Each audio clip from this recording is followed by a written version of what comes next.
Muy buenas tardes a todos ustedes. Gracias por acompañarnos en este encuentro ítalo-mexicano en conmemoración a la Constitución de 1917. A continuación presentaré, agradeciendo desde luego la invitación, la gran deferencia que me hace el maestro Valadez, el maestro Serna, para moderar esta mesa. Y les decía, la mesa siguiente trata sobre los derechos sociales. Nos acompañan dos notables investigadores. Está el maestro Marcello Salerno, es investigador de Derecho Público en la Universidad Aldo Moro en Bari, Italia. Y sin más, le cedemos el uso de la palabra, por favor. Muchas gracias. Gracias. Voy a hablar italiano, pero muy lento para que ustedes puedan entenderme todos. Permítanme primero agradecer, es un agradecimiento de corazón y no formal, gracias a toda la organizadores de este evento que me concedieron el honor de estar aquí presente hoy en ocasión de las iniciativas para la celebración de los 100 años de la Constitución y particularmente el profesor Giuseppe Franco Ferrari que me dio esta oportunidad. Mi tema es el derechos sociales, derechos sociales. Me referiré a los resultados únicamente de mi investigación y los reenvío al texto escrito que ya les envié a los organizadores para más detalles. Uno de los problemas más importantes que emerge repetidamente en cada debate sobre derechos sociales es el de la efectividad de los derechos. Creo que es una cuestión crucial que se pone en el pasaje entre la declaración de principio de un derecho en las cartas constitucionales y en las leyes a su concreta realización a través de medios, instrumentos y recursos económicos. Noto de hecho que los derechos sociales están financieramente condicionados, o sea que dependen estrechamente, inexorablemente, diría yo, de las disponibilidades económicas necesarias para su satisfacción. Este problema se percibe como un problema de naturaleza no estrechamente constitucional y no jurídico. En realidad, sin embargo, es un tema que tiene un problema delicadísimo de ponderación entre valores constitucionales y valores constitucionales. Valores y principios, por tres razones que quiero ilustrar sintéticamente. La primera razón es que la efectividad de los derechos sociales deriva de la ponderación de los derechos mismos como un principio constitucional que es el de equilibrio financiero, o sea, de balance parejo. Es un principio que encontré en las constituciones mexicanas, siempre más, pero también en las constituciones europeas lo encontré. Después del Tratado sobre el Fiscal Compact, los estados se comprometieron a insertar en sus propias constituciones el principio de equilibrio financiero y de paridad. De hecho, las cortes constitucionales italianas desde hace tiempo, de otras y de Italia, hablan de los efectos económicos de las propias decisiones en materia de derechos sociales. Segunda razón de balance entre valores constitucionales. La primera deriva entre los derechos sociales y el principio de equilibrio financiero. Hay un problema también de balance entre derechos constitucionales, porque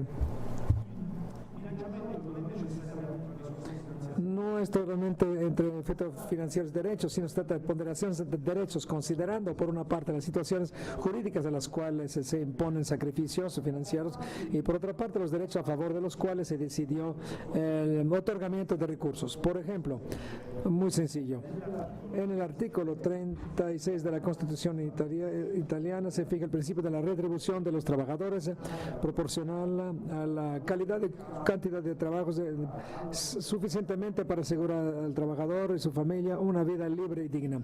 El mismo principio del salario mínimo lo encontramos también en el artículo 123 de la Constitución Federal Mexicana.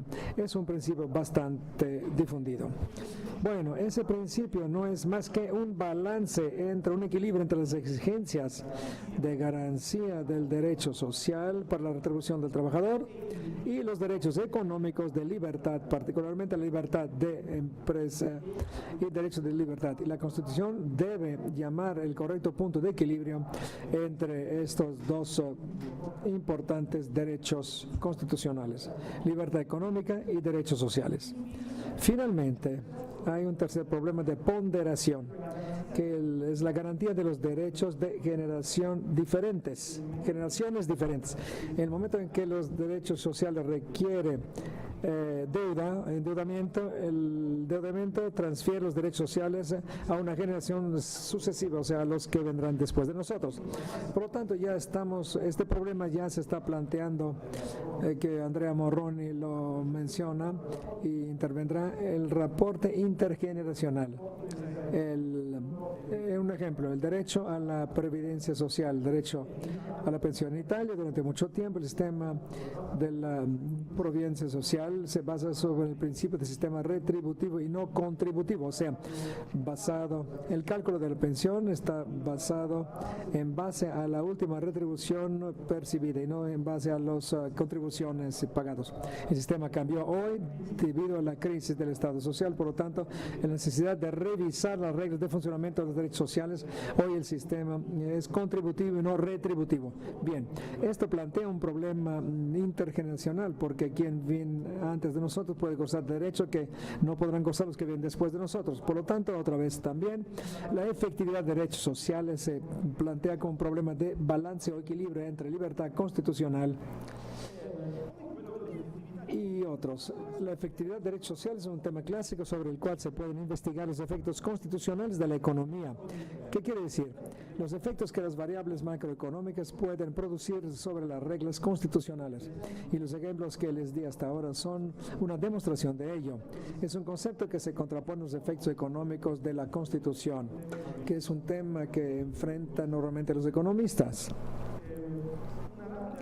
Una rápida reconstrucción histórica del nacimiento y desarrollo de derechos sociales demuestra esta estrecha interconexión. También aquí les doy un ejemplo. Vean detalles en mi escrito. El nacimiento de los derechos sociales, y aquí digamos que la Constitución mexicana representa un ejemplo extraordinario en el panorama mundial.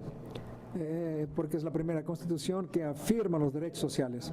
El nacimiento de derechos sociales deriva de la crisis del ordenamiento liberal y del capitalismo, de las teorías económicas del laissez-faire, dejar hacer, y por lo tanto se crearon las condiciones económicas que permitieron el desarrollo, el nacimiento y el desarrollo de derechos sociales. Hablamos del pasaje de la crisis del Estado liberal al nacimiento del Estado social. Análogamente, la crisis del Estado social está determinando también la crisis de los derechos sociales, de la garantía de derechos sociales. Otra vez nos encontramos frente a los efectos constitucionales de la economía, o sea, los efectos que los cambios económicos determinan sobre las libertades y los principios constitucionales.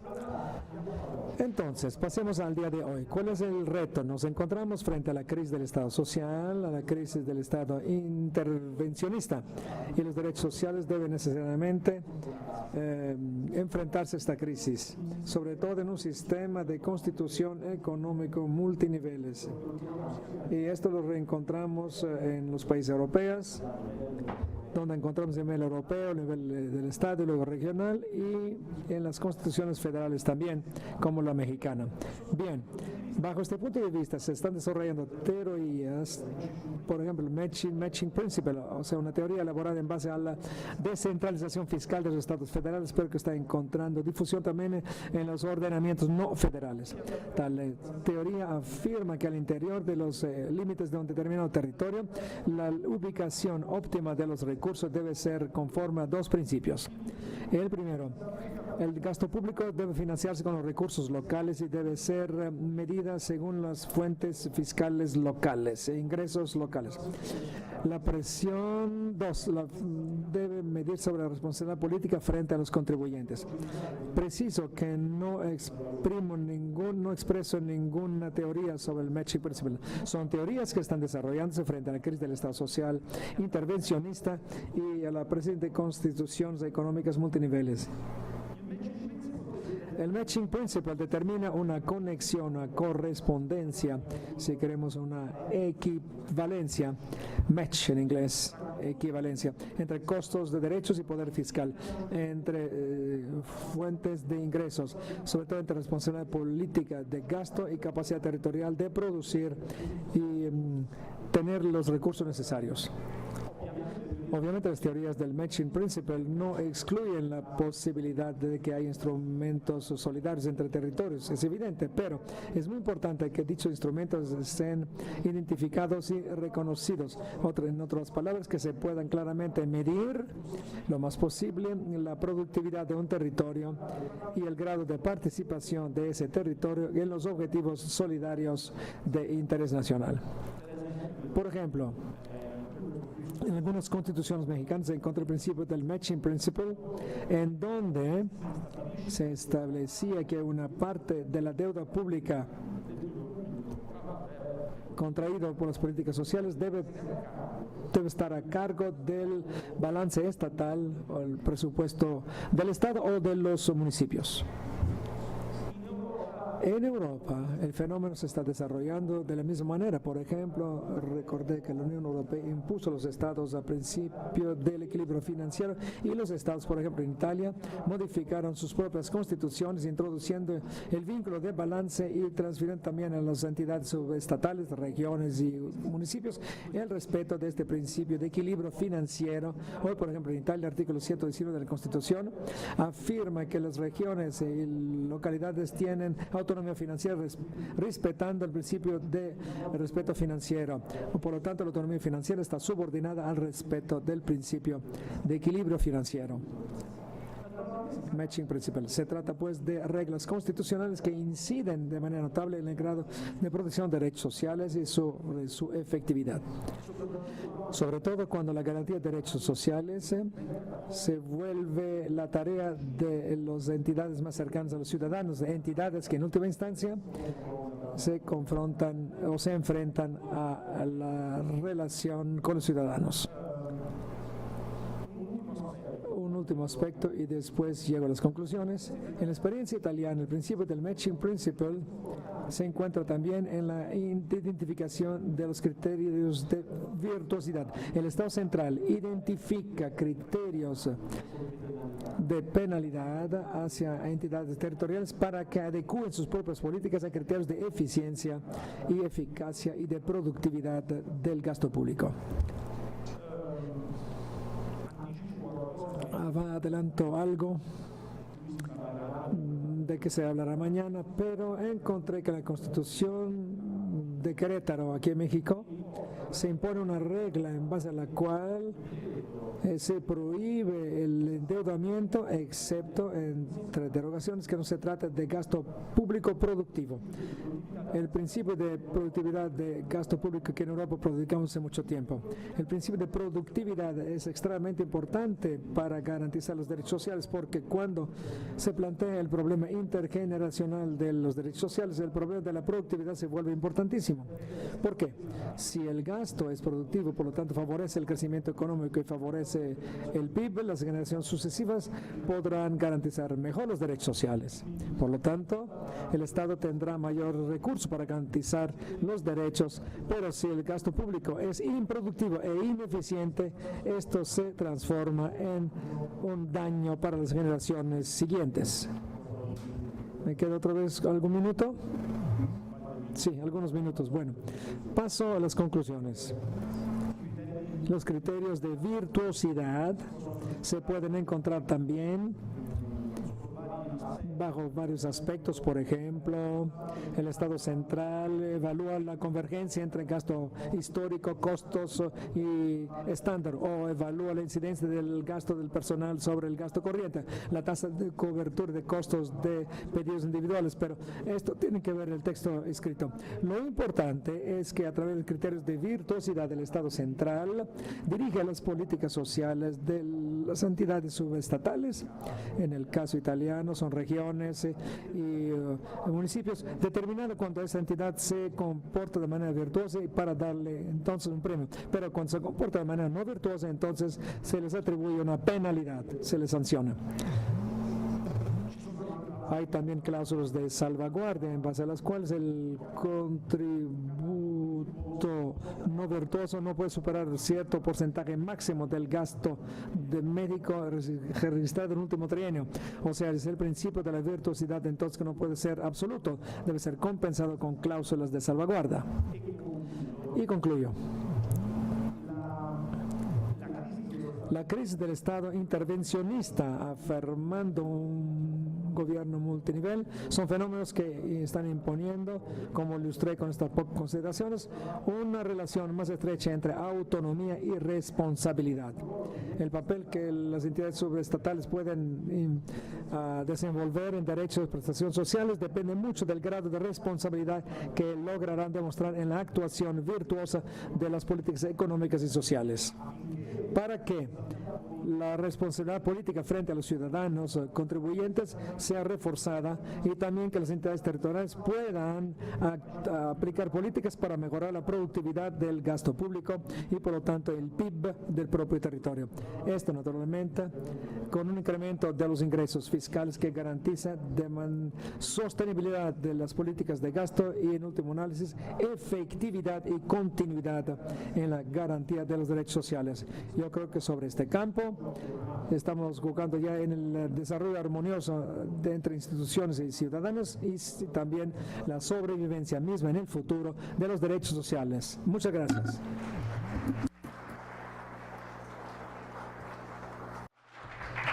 Agradecemos la participación del maestro Marcelo Salerno. Sin duda alguna su participación nos brinda algunos conceptos de los cuales acá todavía nos está faltando discusión. Por ejemplo, hablar de política fiscal enfocada precisamente a lo que es la práctica de los derechos sociales. Esto a nosotros nos sirve mucho, estos tipos de encuentros de verdad que nos aportan demasiado. Por otro lado, pues sin duda alguna estamos en tiempos muy críticos. El derecho social es uno de los que resienten, los derechos sociales son los que resienten mucho, con mucho más fuerza este tipo de eventos, pero nos vuelve otra vez a retrotraer a políticas muy importantes como son las políticas fiscales y el rigor fiscal con el que se deben de manejar y la gran responsabilidad, como ahorita usted lo menciona, ¿no? Pues muchísimas gracias por su participación. A continuación, tomará el uso de la palabra el doctor Alfredo Sánchez Castañeda. El doctor es doctor en Derecho del Trabajo y de la Seguridad Social por la Universidad de París II, Partenón Assas, investigador del Sistema Nacional de Investigadores nivel 3, es consultor externo de la Organización Internacional del Trabajo y profesor en la Facultad de Derecho de la UNAM. Asimismo, se ha manejado dentro de lo que es las materias de Derecho Laboral, Derecho de la Seguridad Social, Derechos Humanos y Derecho Comparado. Asimismo, pues actualmente está al frente de la Defensoría de los Derechos Universitarios de esta Casa de Estudios. Sin más, le cedemos el uso de la palabra. Por favor, doctor Sánchez Castañeda. Gracias, muchas gracias. Bueno, en primer lugar quisiera agradecer la invitación de los coordinadores de este seminario italo-mexicano, al doctor Diego Valadez, al doctor José María Serna, al doctor Jorge Sánchez Cordero, al doctor Pedro Salazar, al doctor Héctor Fixamudio, evidentemente a la contraparte italiana, al profesor Giuseppe Franco Ferrari, por la invitación de estar aquí. Es un privilegio interactuar con profesores italianos, escuchar diferentes opiniones alrededor del derecho en Italia y su vinculación en algunos casos con el derecho mexicano. Quiero decirles que el Instituto de Investigaciones Jurídicas ha tenido históricamente una vinculación muy importante con el derecho italiano. El profesor Umberto Romagnoli fue y sigue siendo pues uno de los referentes cuando se estudia el derecho del trabajo en Italia y en el mundo, pero también el profesor Marco Biaggi con esta reforma que cambió el derecho italiano, por no darle otro calificativo, pues es una buena fuente de inspiración de los rumbos que toma el derecho derecho del trabajo y bueno, interlocución reciente que tienen algunos miembros del instituto con, por ejemplo, el profesor Mauricio Del Conte de la Universidad de Bocconi, con una pues actividad activa que se tiene también con profesores de la Universidad de Bolonia, o también con el profesor de la Universidad de Módena y de Bérgamo, el profesor Michele Tiraboschi, con el que también se tiene pues un trabajo importante, de hecho una revista en español que se trabaja en Italia, en donde hay una participación importante de la Universidad de Bérgamo, de ADAP, esta asociación que dirige el profesor Tiraboschi, y eso hace que haya un contacto importante con la doctrina italiana. Así que es un placer poder estar aquí con ustedes y hacer unas reflexiones en torno a los derechos sociales de la Constitución mexicana. Yo voy a tratar de establecer mi disertación en tres partes. Por un lado, la originalidad ya señalada aquí de la Constitución de 1917, sus posibles influencias. Por otro lado, aprovechando el foro, esta interacción o coincidencias que puede haber entre el derecho italiano o con la evolución del derecho italiano en relación con el derecho mexicano, y en tercer lugar pues una serie de figuras sin duda controvertidas pero importantes de analizar para el derecho mexicano que se han generado en el derecho del trabajo italiano. Bueno, la primera parte de la exposición, la importancia de la Constitución de 1917. Quiero decirles que como aquí ya se ha señalado, pues una Constitución que consagra por primera vez a nivel constitucional los derechos sociales, haciendo referencia siempre de que desde 1857, en la Constitución de 1857, ya se querían incluir derechos sociales.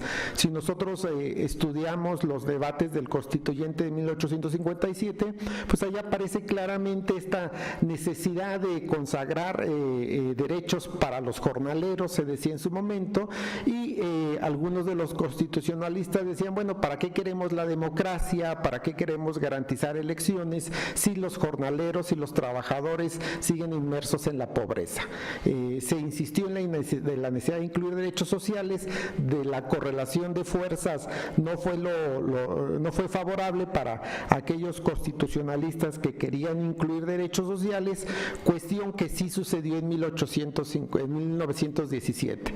Los diputados constituyentes en 1917, con una visión progresista, incluyeron los derechos sociales, repitiendo la discusión del 57. En el 57 se decía que los derechos sociales no deberían de estar en la Constitución porque se trataban de pues derechos que deberían estar en legislación reglamentaria. En el 17 se da la misma discusión, pero algunos constitucionalistas señalan que se tenían que incluir en el texto constitucional, uno, por la importancia de los mismos, y dos, porque estaban inciertos de que la legislación secundaria le iba a dar la importancia que se merecían dichos derechos sociales, particularmente el derecho a la educación, derecho al trabajo y los derechos agrarios. En lo que se refiere a los derechos laborales, como he insistido, su primera originalidad fue que se plasmaron a nivel constitucional.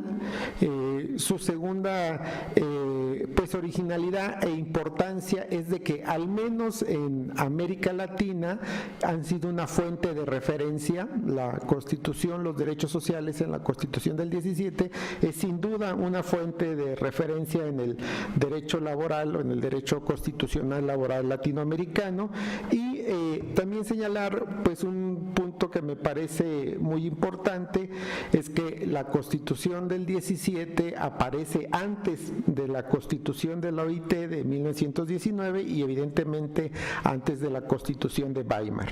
Hay algunos pues doctrinarios, escritores que están señalando que si se hace un análisis de los derechos sociales consagrados en la Constitución de 1917 y aquellos derechos consagrados en la Constitución de la OIT del 11 de abril de 1919, pues se van a encontrar muchas similitudes entre ellos, entre dichos derechos. Hay una pues referencia, México no participó evidentemente en la relación de dicha Constitución, no fue miembro fundador de la OIT, pero sí el representante de Estados Unidos, que en aquel momento tenía una fuerte relación con pues algunos sindicalistas mexicanos, y que eso pues llevan a decir de este conocimiento que hubo incluso dentro de la Constitución de OIT de los derechos sociales que se habían establecido en la Constitución mexicana. Y como les digo, esta similitud enorme que hay entre lo establecido en la Constitución del 17 y los derechos establecidos en la Constitución de la OIT de 1919. Una Constitución del 11 de abril, la Constitución de Weimar es de 1919, del 11 de noviembre. Evidentemente la Constitución de Weimar sí tenía como referencia la Constitución de la OIT y el contenido de la misma. Entonces es un tema de influencia, yo insisto, al menos a nivel latinoamericano y posiblemente, como lo señalan algunos autores, en el caso de la Constitución de la OIT. Hay otro elemento de originalidad que yo he tratado de resaltar ahora en el centenario de la Constitución de 1917 y tiene que ver con que la Constitución, a través de los derechos laborales, fue la iniciadora de los derechos humanos en el país.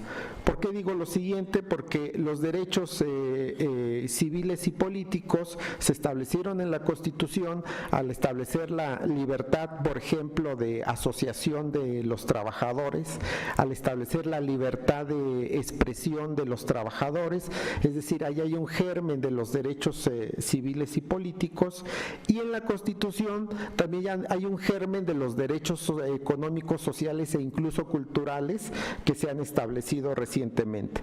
¿Por qué? Porque en la Constitución se establece este derecho al trabajo que está en que es un derecho reconocido de manera internacional, que está en la Constitución italiana también establecido de 1947, si no me equivoco. No solamente este derecho al trabajo como derecho social, sino también este derecho a la formación profesional, que es un derecho a la educación, es un derecho a la educación que se desprendió del derecho al trabajo, este derecho a la previsión social, a la salud en el trabajo, este derecho a la higiene en el trabajo, que no es otra cosa que el derecho a la salud que se garantiza ya de manera independiente de nuestra Constitución, pero que desde nuestro punto de vista tiene su anclaje en la Constitución de 1917 y particularmente en los derechos sociales. Podemos señalar otro tipo de derechos que se pueden desprender. El derecho a la cultura, yo señalaba, porque en la Constitución de 1917 se establece el derecho a las vacaciones, el derecho al descanso, y este derecho al descanso pues tiene que ver justamente con el esparcimiento, no solamente el descanso físico del ser humano, sino con este derecho al esparcimiento cultural del trabajador. Entonces, como ustedes pueden ver, los derechos sociales o el derecho al trabajo pues permitió eclosionar un número importante de derechos sociales que nosotros manejamos actualmente, pero que olvidamos que pues vienen de esta sociedad que había en el siglo XIX, que era una sociedad de trabajadores, contando con una sociedad de trabajadores y del otro lado pues los empleadores, ¿no? Ese era el mundo del trabajo y esa era la sociedad del siglo XIX y de buena parte del siglo XX. Como ustedes pueden ver, hay una pues importancia fundamental de la Constitución del 17, los derechos sociales, particularmente del derecho al trabajo, que ha tenido directa o indirectamente vínculos con el desarrollo del derecho del trabajo en otras latitudes. Quiero señalar que pues la Constitución del 17 establece derechos laborales, como lo hace la Constitución italiana del 47 al establecer el derecho al trabajo, el derecho a la huelga, el derecho al salario, el derecho al descanso, a las vacaciones, el derecho a la sindicalización. Las fechas de las mismas 17-47 son diferentes, pero los contenidos de derechos sociales fundamentales en materia laboral prácticamente son los mismos. También un punto que me parece muy interesante es que la Ley Federal del Trabajo de 1970, del 1 de mayo de 1970, pues es la ley federal que definió las características del derecho del trabajo mexicano, pues hasta los últimos años, ¿no? Hasta recientemente con las modificaciones. Y nosotros podemos señalar que en el caso de Italia, pues tienen su Estatuto de los Trabajadores, este Estatuto de los Trabajadores que es del 20 de mayo de 1970, un Estatuto de los Trabajadores que también para el derecho italiano resultó fundamental al establecer los derechos de los trabajadores y esta tutela que iba a haber particularmente del trabajador, tutela que aparece también en la Ley Federal de 1970. Y bueno, esta Ley Federal de 1970 mexicana, que es el derecho al trabajo que todos hemos aprendido, ha sido reformado de manera importante en los últimos años. Destaca particularmente la reforma reciente del 2012, que viene a darle una serie de agregados de flexibilidad a la legislación laboral. Pues bien, estas reformas flexibles pues coinciden con lo que empezó a suceder en Italia, particularmente con la reforma Biagi, en donde se flexibiliza ese Estatuto de los Trabajadores, ese famoso artículo 18 del Estatuto de los Trabajadores, que es muy comentado en Italia, y reformas que se han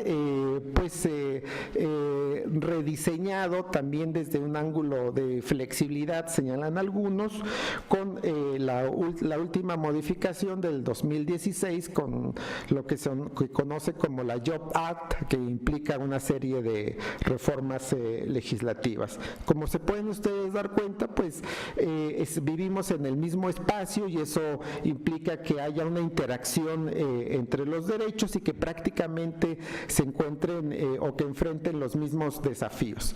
Bajo esos mismos desafíos, ya el profesor Marcello Salerno habló de este peso del derecho económico sobre el derecho del trabajo y cómo yo podría resumirlo en los siguientes términos. Hay un cambio de paradigma. En el siglo XX, pues la empresa se tenía que acomodar a las necesidades del trabajador, pero este paradigma flexibilizador ha generado que ahora sea el trabajador quien nuevamente se adecue a las necesidades de la empresa. Es decir, pareciera que estamos nuevamente en el siglo XIX. El tema de efectividad del derecho desde esta enfoque económico de equilibrio financiero, de equilibrio entre derechos sociales y libertad económica, de estas aportaciones intergeneracionales que repercuten particularmente en la seguridad social y de la crisis del Estado social, pues bueno, esto que se señala en Italia es justamente lo mismo que se vive con nosotros y es un paralelismo muy interesante que se podría señalar.